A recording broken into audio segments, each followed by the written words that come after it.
Hey everybody, Joe Lignor here with your tip clip of the week. Now this week, I want to talk to you about something that you and I both have in common. For me, I love to do it after church on a Sunday morning. If it's raining, it's even better. You may like to do it in bed. Get comfy, prop up those pillows. Your husband's snoring in the background. What is it? What is that thing that we share and love to do? Read. I love to read after church in my chair. If it's raining outside, it's even better. I love to go through the paper. If I finish the paper, I might grab something else. I might be there an hour, hour and a half, maybe 2 hours some Sundays. And you, when you go to bed at nighttime, you like to turn that little lamp on next to the bed and you grab that book and you curl up and you get all comfy and you begin to read. Sometimes you actually remember closing the book.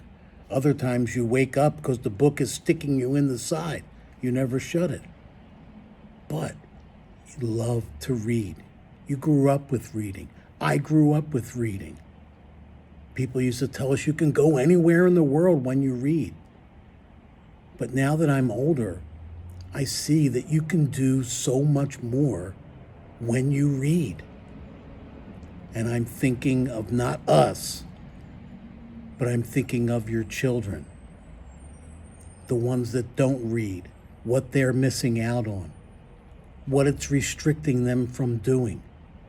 They just can't do what they're asked to do because they don't read. They might be an expert at Roblox. They might be super fantastic at Fortnite, but they're not so good at reading. They don't read enough minutes every single day.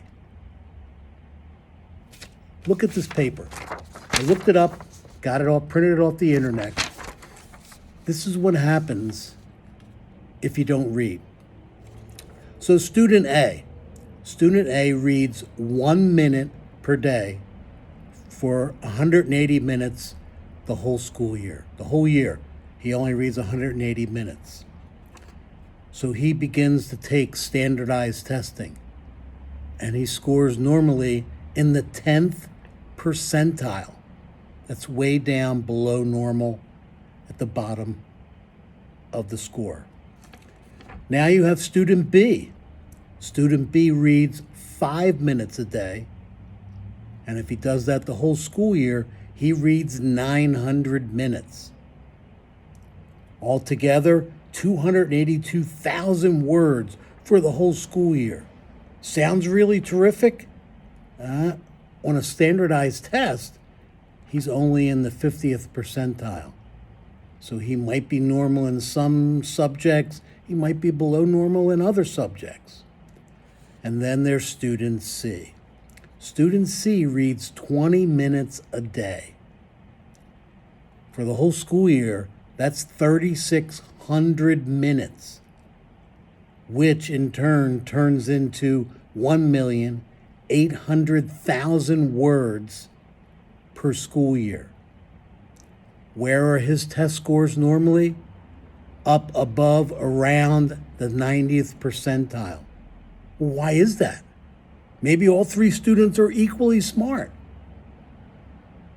but they don't read the same amounts. That's what makes the difference. I teach writing in addition to reading. I can tell you within 2 weeks, less than that most times, who reads, who doesn't read. The kids that don't read, they're not able to make connections, to write down information, to tell a story. It's out of sequence, it's out of order, things aren't related, the different connections that they have to make so that people understand what they're talking about, they don't make that. The kids that read understand inferences. They understand main idea. That you can't just put a main idea, you have to put supporting details in there. And then you put some sub details in there And that backs up the supporting details, and that backs up the topic sentence of the whole piece. They get that because they see it over and over again, done by a professional in a book. They begin to make connections between words. They see the relationships. They get the hidden meaning that the writer doesn't talk about because he assumes the reader is smart enough to figure it out. He doesn't want to insult them.